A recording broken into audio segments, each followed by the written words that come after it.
अस्सलाम वालेकुम। आज जो है हम कंसेप्ट ऑफ मोल के बारे में पढ़ेंगे।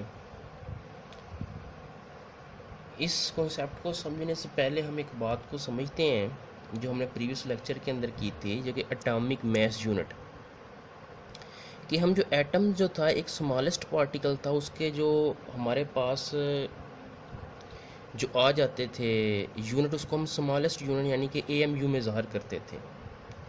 तो ये जो AMU है ये आपके पास क्या एक स्मॉल यूनिट है। इसको जो है हम डेली लाइफ के अंदर जो है रोज़मर्रा की ज़िंदगी के अंदर जो हम कैलकुलेशन करते हैं उसमें हम इसको यूज़ नहीं कर सकते, इस यूनिट को। उन कैलकुलेशन के अंदर जो है ना हम किलोग्राम या आप कह लें जो ग्राम होता है, इन यूनिट को जो है ना हम यूज़ करते हैं।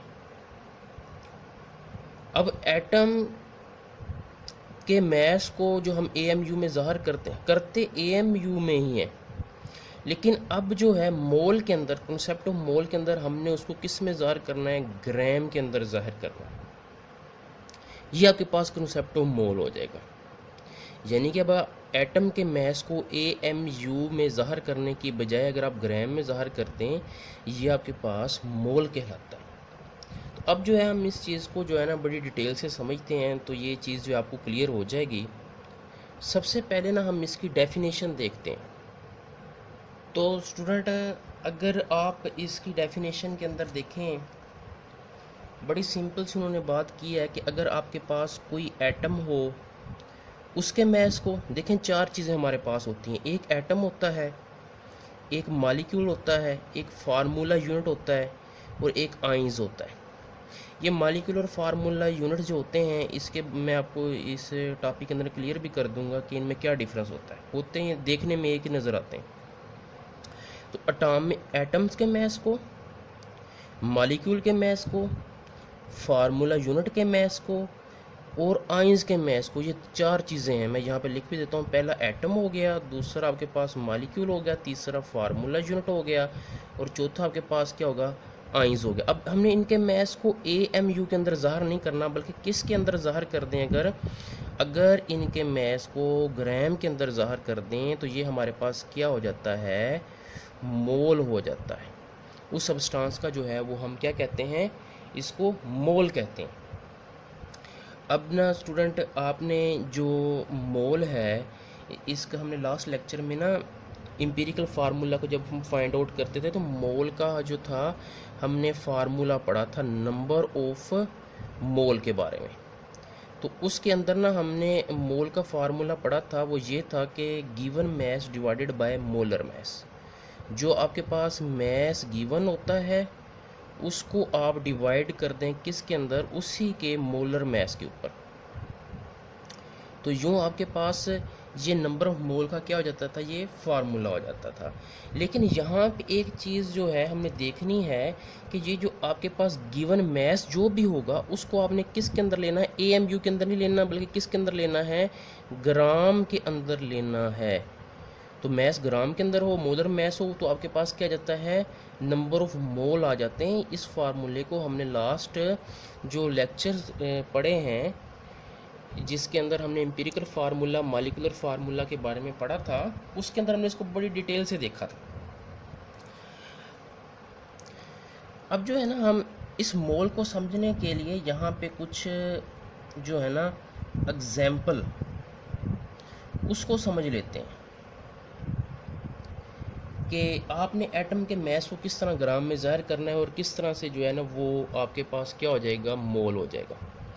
स्टूडेंट, सबसे पहले ना मैं एटम की बात करता हूँ। देखें, एटॉमिक मास, एटम आप कोई भी लेते हैं, लाइक आप कार्बन एटम लेते हैं, आप कहते हैं कार्बन एटम का जो मास है वो आपके पास क्या है जी, 12 AMU था।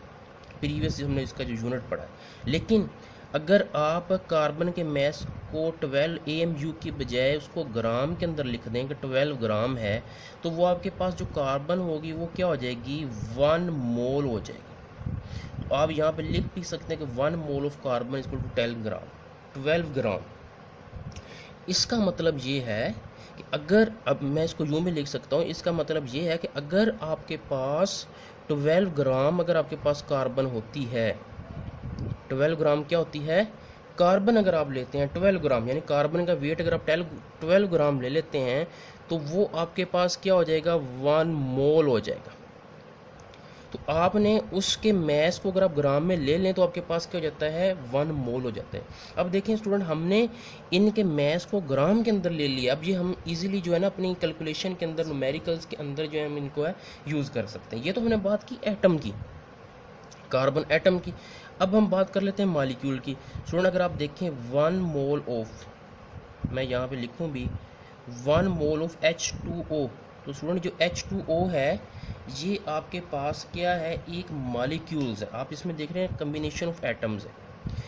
तो आप अगर स्टूडेंट देखें H2O को देखें, इसका वेट मैं कैसे निकालता हूँ, इस तो एक हाइड्रोजन का एक होता है, यहाँ पे कितनी हाइड्रोजन है, 2 हाइड्रोजन है। अब यहाँ पे आपने सीख लेना है, और ये हाइड्रोजन का हो गया। अगला कौन सा आइटम है, प्लस करेंगे, अगला कौन सा आइटम है, ऑक्सीजन। एक ऑक्सीजन है और एक ऑक्सीजन कितना होता है, 16 होता है। तो 16 + 2 कितना हो जाएगा, 18 हो जाएगा। तो जो मॉलिक्यूल्स है आप किसी का भी इसी तरह से जो है वेट जो है आप निकाल सकते हैं। अगर वाटर का जो मैस है वो 18, अगर आप उसको ग्राम के अंदर ज़ाहिर कर देंगे तो आपके पास वो क्या हो जाएगा, मोल हो जाएगा। इसका मतलब है कि अगर आप 18 ग्राम वाटर लेते हैं तो वो 1 मोल के इक्वल हो जाएगा।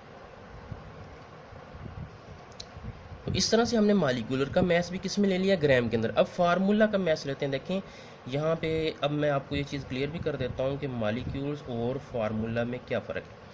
स्टूडेंट ये जो आयनिक कंपाउंड होते हैं ना, इनको फार्मूला यूनिट्स कहते हैं। NaCl एक आयनिक कंपाउंड है, ये फार्मूला यूनिट्स होगा। H2O जो है ये एक कोवलेंट कंपाउंड है, इसको आप जस्ट क्या कहेंगे, मॉलिक्यूल्स कहेंगे। देखने में नज़र ये आ रहा है कि ये भी कम्बिनेशन ऑफ एटम है, ये भी कम्बिनेशन ऑफ एटम है, ये भी मॉलिक्यूल्स होगा, ये भी मॉलिक्यूल्स होगा, लेकिन होता क्या है कि इसमें कोवलेंट बॉन्ड होता है, इस वजह से हम इसको जस्ट मॉलिक्यूल कह देते हैं। और जिनके अंदर आयनिक बॉन्ड होता है उनको हम फार्मूला मैस कह देते हैं। अब इनके अंदर आयनिक मैस है, हम इसको फार्मूला, सॉरी इनके अंदर आयनिक कंपाउंड है, आयनिक बॉन्ड है, तो इस वजह से हम इनको फार्मूला यूनिट कह देंगे। अब अगर आप इसका मैस लें NaCl का, तो मैं यहाँ पे देखता हूँ कि NaCl, Na का आपके पास 23 होता है और क्लोरीन का 35.5 होता है। तो यू आपके पास कितना आ जाएगा, 58.5 आ जाएगा, 58.5 आ जाएगा। तो अगर आप 58.5 ग्राम NaCl लेते हैं तो आपके पास वो कितने मोल होगा, 1 मोल हो जाएगा। तो इसी तरह से ये हमने एटम का मैस लिया, मॉलिक्यूलर मैस लिया, फार्मूला यूनिट मैस लिया। अब आइंस की बात कर लेते हैं। अगर आप आइंस लेते हैं, कौन सा आइन, OH नेगेटिव आइन, ऑक्सीजन का कितना होता है आपके पास, ऑक्सीजन का हमने यहाँ पे देखा भी, ऑक्सीजन का कितना होता है, ये आपके पास 16 होता है। और हाइड्रोजन का कितना होगा, हाइड्रोजन का आपके पास कितना होगा, 1 होगा। तो ये आपके पास कितना आ जाएगा, 17 आ जाएगा। तो अगर आप 17 ग्राम हाइड्रोक्सल लेते हैं, हाइड्रोक्सल आयन OH, तो ये आपके पास क्या हो जाएगा, 1 मोल हो जाएगा।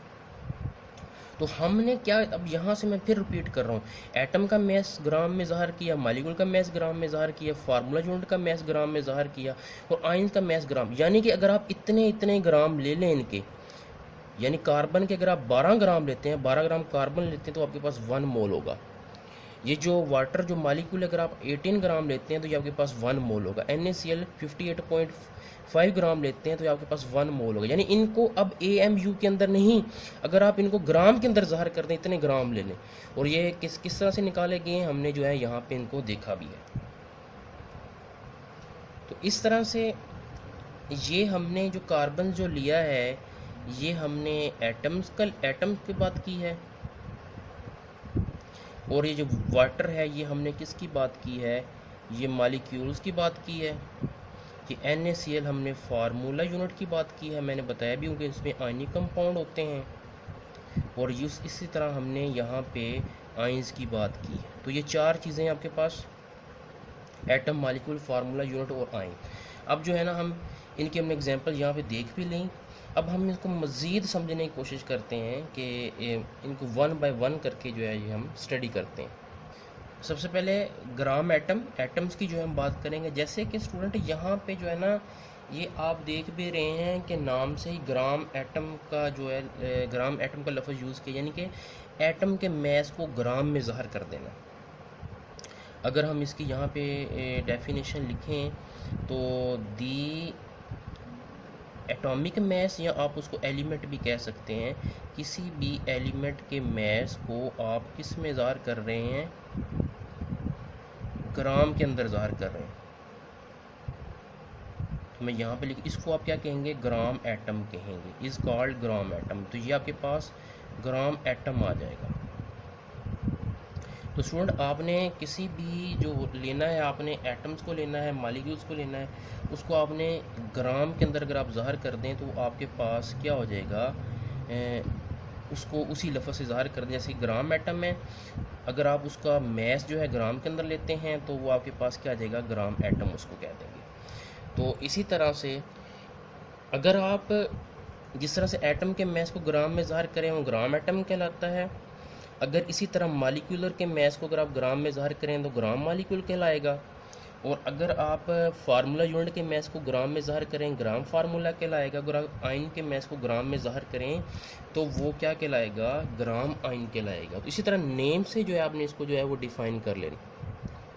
तो इसी तरह अगर आप इनकी डेफिनेशन देखें ना सबकी, तो सबकी डेफिनेशन के नेम से जो है ना पता चल जाती है, फार्मूला भी सब में एक जैसे लगेगा। तो ग्राम एटम, ये मोल ही क्या, ग्राम एटम मोल भी इसे कहते हैं कि एटम के मैस को ग्राम में ज़ाहिर कर देना, ग्राम एटम। ग्राम मालिक्यूल, मालिकुलर मैस को किस में ज़ाहिर कर देना, ग्राम में ज़ाहिर कर देना, ग्राम मालिक्यूल कहलाएगा।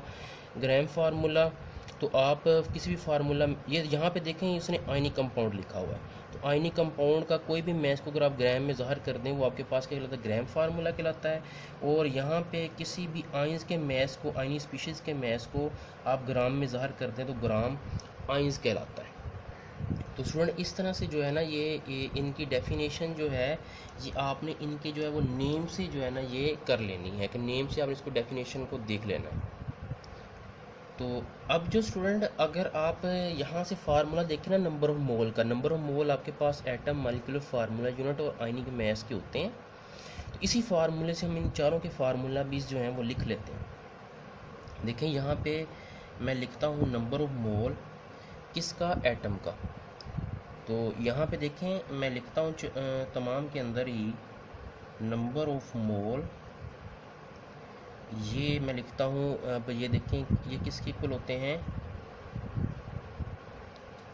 Given mess divided by molar mass. तो अगर सभी के अंदर जो है ना स्टूडेंट यही फार्मूला जो है ना ये लगेगा सभी के अंदर ही, बस थोड़ा सा नेम को ही आपने जो है वो देख कर, डिवाइडेड बाय मोलर मैस। तो ये जो है ना नंबर ऑफ मोल का फार्मूला है, तमाम के अंदर जो है यही फार्मूला जो है ये फॉलो होगा।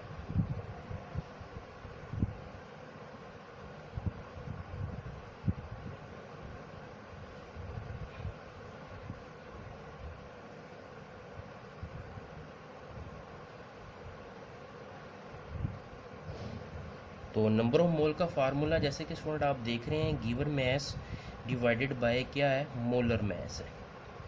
तो ये जो भी हम इससे रिलेटेड न्यूमेरिकल भी कुछ देखेंगे मज़ीद जो है ना, या उसमें भी क्लियर हो जाएगा कि कैसे जो है ना हम मालूम कर लेते हैं नंबर ऑफ मोल को।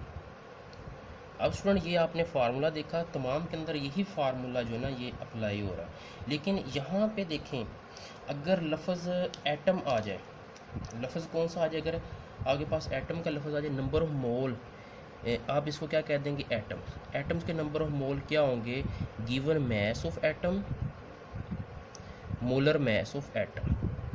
नंबर ऑफ मोल अगर आप किसके निकाल रहे हैं, अगर आप निकाल रहे हैं मॉलिक्यूल्स के, तो गिवन मैस ऑफ मॉलिक्यूल्स, मैं यहाँ पे लिख देता हूँ मोलर मैस ऑफ मॉलिक्यूल्स। और अगर आप नंबर ऑफ मोल किसके निकाल रहे हैं, फार्मूला यूनिट के निकाल रहे हैं, given mass of ionic compound, या फार्मूला कह सकते हैं, क्योंकि आयनिक कंपाउंड भी क्या है, उसको भी आप फार्मूला यूनिट ही कहते हैं।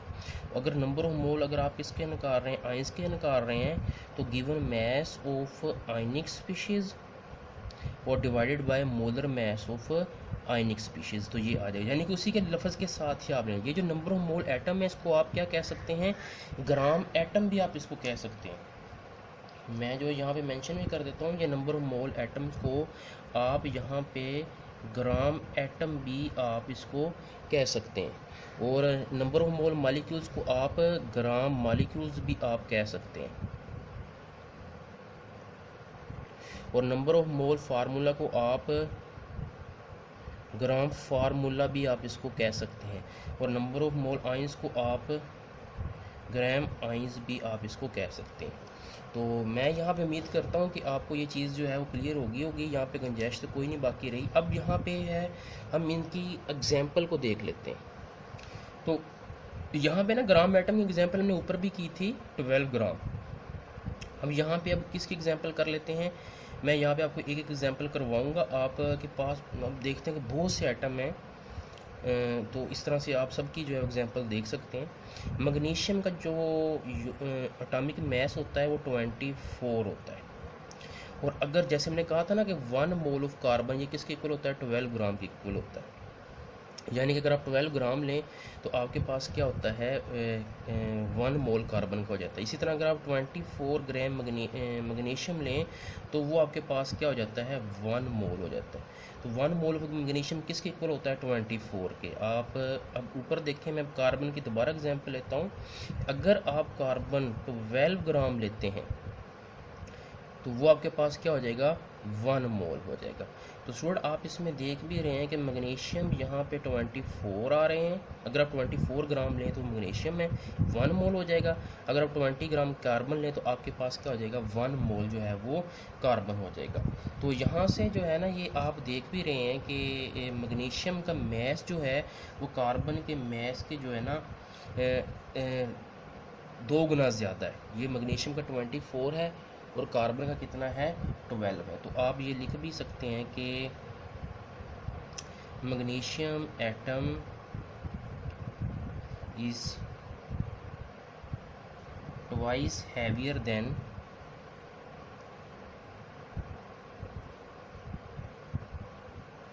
Carbon atom.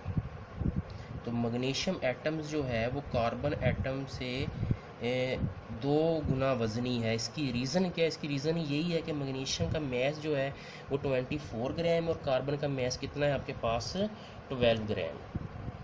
तो इस तरह से स्टूडेंट इसकी बहुत सी और भी एग्जांपल हो सकती हैं। जैसे कि हाइड्रोजन है ना, हम उसका मैस कितना लेते हैं कि 1.008। अगर आप उसको ग्राम के अंदर ले लेंगे, आप 1.008 ग्राम ले लें तो वो आपके पास क्या हो जाएगा, 1 मोल ऑफ हाइड्रोजन जो है वो हो जाएगा। इसके अलावा आप ऑक्सीजन हो गया, बहुत से एलिमेंट हो गया, उन तमाम की जो है वो आप एटम्स की यहाँ पे एग्जांपल ले सकते हैं। अब स्टूडेंट हम ना यहाँ पे मॉलिक्यूल्स की बात करते हैं। हमने लास्ट टाइम मॉलिक्यूल्स यहाँ पे देखा था, वाटर का मॉलिक्यूल देखा था, और यहाँ पे अगर आप ये देखें तो इसका 18 ग्राम आता है। और अगर मैं यहाँ पे इसकी एग्जांपल में अब दूसरा item sulphuric acid, sorry molecule, अगर आप सल्फ्यूरिक एसिड ले लूँ H2SO4, तो जो इसका जो मैस है वो आपके पास कितना है, 98 ग्राम है, 98। अगर आप इसको 98 ग्राम सल्फ्यूरिक एसिड लेते हैं, यानी कि सल्फ्यूरिक एसिड का मैस जो है 98 AMU की बजाय ग्राम के अंदर लेते हैं, 98 ग्राम लेते हैं सल्फ्यूरिक एसिड के, तो वो आपके पास क्या हो जाएगा, 1 मोल ऑफ सल्फ्यूरिक एसिड हो जाएगा। तो ये सल्फ्यूरिक एसिड का मैस 98 कैसे आया, ये हमने देखा भी है, यहाँ पे मैंने सिखाया भी था आपको। अब यहाँ पे इसको जो है ना, ये दोबारा देख लेते हैं कि इसका जो मैस है 98 कैसे आया है। मैं यहाँ पे आपको दिखा देता हूँ कि हाइड्रोजन है ना, एक हाइड्रोजन का एक होता है, यहाँ पे कितनी हाइड्रोजन है, 2 है, प्लस हो गया। आगे सल्फ़र है 32 है, और यहाँ पे ऑक्सीजन एक का 16 होता है, ऑक्सीजन यहाँ पे कितनी 4 है। इन तमाम को अगर आप सॉल्व करेंगे तो आपके पास क्या आ जाएगा, 98 ग्राम आ जाएगा। तो यूँ आपके पास ये किसका आ जाएगा, ग्राम मॉलिक्यूल्स का आपके पास जो है ये एग्जांपल जो है ये आ जाएगी। ग्राम फार्मूला की अगर आप एग्जांपल देखें, NaCl की हमने एग्जांपल देखी है फार्मूला मैस की। तो इसी तरह से आप जो है बहुत से एग्जांपल देख सकते हैं कि जैसे यहाँ पे सिल्वर नाइट्रेट AgNO3, तो यहाँ पे जो इसका मैस जो होता है वो 170 आता है। अगर आप, ये एक आयनिक कंपाउंड है तो इस वजह से इसको हम ग्राम फार्मूला कहेंगे। तो अगर आप इसको ग्राम में ले लेते हैं यानी 170 ग्राम AgNO3 ले लेते हैं तो ये आपके पास क्या हो जाएगा, 1 मोल हो जाएगा। 1 मोल ऑफ AgNO3 आपके पास क्या हो जाएगा, 170 ग्राम हो जाएगा। तो इसी तरह से आप अगर आप ग्राम आइंस की बात कर लेते हैं, आइंस की हमने यहाँ पे बात की थी 17 ग्राम, हाइड्रोक्सल आयन की बात की थी। अब जो है हम यहाँ पे बात कर लेते हैं सल्फेट आइंस की। एग्जांपल के अंदर SO4 2 नेगेटिव, तो S यहाँ पे सल्फ़र है, कितना है इसका, 32 है, और एक ऑक्सीजन का 16 होता है, जहाँ पे 4 ऑक्सीजन है, तो ये आपके पास आ जाएगा 96 आ जाएगा। तो 96 ग्राम अगर आप सल्फेट आयन लेते हैं तो ये आपके पास क्या हो जाएगा, 1 मोल हो जाएगा। तो ये मैं आपको बता भी देता हूँ, ये हमने कैसे 96 ग्राम जो है ये ड्राइव किया है। अगर आप इसको देखें, सल्फ़र यहाँ पे कितना है, 32 है, प्लस यहाँ पे ऑक्सीजन 4 है, एक ऑक्सीजन का 16 होता है, और ऑक्सीजन यहाँ पे कितने 4 हैं। अब आइंस को नहीं आप लेंगे तो ये आपके पास कितना आ जाएगा, 96 ग्राम आ जाएगा। तो इस तरह से जो है ना, ये आपने मोल का कॉन्सेप्ट देखा, उसके अंदर हमने क्या किया कि उनके मैसेज को जस्ट क्या किया है, उनके मैसेज को हमने ग्राम के अंदर जो है वो ज़ाहिर कर दिया। बेसिकली यही एग्जांपल से ही हमने चारों चीज़ों से आगे चार ही चीज़ें जो हैं वो अखज़ की हैं, इसी फार्मूला से आगे सारे फार्मूला बनाए हैं। यही एग्जांपल थी, यही इनके अंदर एग्जांपल्स दी हैं। अब जो है ना हम स्टूडेंट इनका जो है ये देख लेते हैं कि एग्जांपल्स को देख लेते हैं। सबसे पहले ना एग्जांपल नंबर 6 को हम देखते हैं कि फिर जो है ये हमें चीज़ जो है मज़ीद जो है वो क्लियर हो जाएगी। देखें स्टूडेंट, एक जनरल सी बात है कि आपके पास यहाँ पे तीन चीज़ें, एक है नंबर ऑफ मोल, एक है आपके पास गिवन मैस, और एक है मोलर मैस। गिवन मैस तो यहाँ पे फिक्स है कि आपने हमेशा ग्राम के अंदर ही लेना है। तो स्टूडेंट अगर आप देखें इन तीन चीज़ों में अगर आपको कोई दो चीज़ें मालूम है तो तीसरी चीज़ आप क्या कर लेंगे, मालूम कर सकते हैं। Number of mole molar mass मालूम है तो गिवन मैस मालूम कर लेंगे, गिवन मैस मोलर मैस मालूम है तो नंबर ऑफ मोल मालूम कर लेंगे, number of mole given mass मालूम है तो मोलर मैस। यानी कि ये तीन चीज़ों में कोई अगर दो चीज़ें मालूम है तो आप तीसरी चीज़ क्या कर लेंगे, मालूम कर सकते हैं। तो एग्जाम्पल नंबर 6 का जो है वो ये हम यहाँ पे फर्स्ट पार्ट को स्टार्ट करते हैं। फर्स्ट पार्ट में उसने ये कहा है कि आपके पास अगर 0.1 ग्राम ऑफ सोडियम है तो आप इसका क्या मालूम करें जी, आप इसके number of gram atom sodium मालूम करें। तो ये बहुत ही आपके पास इजी होगा। आप यहाँ पे लिखेंगे यही फार्मूला, आप यहाँ पे लिखेंगे नंबर ऑफ़ ग्राम सोडियम के आपने मालूम करने हैं। सोडियम का गिवन मैस कितना है आप यहाँ पे देख रहे हैं, उसने दिया हुआ है कि कितना है कि 0.1 है, और सोडियम का मोलर मैस कितना होता है 23। तो ये आपने याद करना होता है। तो इसी तरह से आपके पास नंबर ऑफ ग्राम जो है वो सोडियम के कितने आ जाएंगे आपके पास, ये आपके पास अगर 0.1 को 23 के ऊपर डिवाइड करें, ये आपके पास आते हैं 0.0043 मोल्स आएंगे आपके पास। तो अगर आप इसको यूँ लिखना चाहें तो ये 1 2 3 4.3 10⁻³ मोल जो है वो इसका आंसर जो है ये आ जाएगा। तो आपने देखा है उसने आपको गिवन मैस दिया हुआ है और वो भी ग्राम के अंदर दिया हुआ है। मोलर मैस आपने खुद से याद करना है, तो ये आपने यही वाला फार्मूला लगाना है, तो आपके पास ये क्या आ जाएंगे, नंबर ऑफ़ ग्राम एटम्स जो हैं वो आ जाएंगे। इसी तरह एग्जांपल नंबर 6 का जो है ना, ये हम सेकंड पार्ट अगर आप देखें तो उसने सेकंड पार्ट के अंदर भी यही बात की गई है कि नंबर ऑफ़ ग्राम आपने मालूम करने हैं, लेकिन उसने अगर आप यहाँ पे देखें उसने यहाँ पे किलोग्राम के अंदर गिवन मैस दिया हुआ है। तो 0.1 किलोग्राम ऑफ सिलिकॉन, तो उसने कहा कि इसका जो है ना आप नंबर ऑफ ग्राम सिलिकॉन मालूम करें, नंबर ऑफ ग्राम सिलिकॉन मालूम करें। जस्ट सिंपल सा फार्मूला है नंबर ऑफ मोल का, यहाँ पे आपने नंबर ऑफ मोल ही मालूम करने हैं सिलिकॉन के। तो given mess divided by molar mass. Silicon का जो मोलर मैस होता है ये आपको याद करना पड़ेगा। सिलिकॉन का जो मोलर मैस होता है वो 28.086 होता है। अब देखें गिवन मैस भी उसने दिया हुआ है लेकिन वो किलोग्राम के अंदर दिया हुआ है। तो आपने किलोग्राम को यहाँ पे मैं बता भी देता हूँ, आपने किलोग्राम को किस में जो है वो कन्वर्ट करना है, ये मैं लिख भी देता हूँ। 0.1 किलोग्राम को ग्राम में के अंदर अगर आप कन्वर्ट करते हैं तो आप उसको क्या करते हैं 1000 के साथ मल्टीप्लाई कर देते हैं।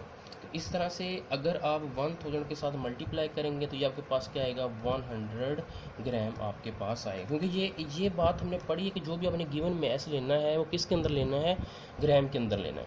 तो ये आपके पास 100 ग्राम ऊपर आ जाएगा, तो आपके पास नंबर ऑफ ग्राम एटम या नंबर ऑफ मोल सिलिकॉन आपके पास क्या क्या आ जाएंगे,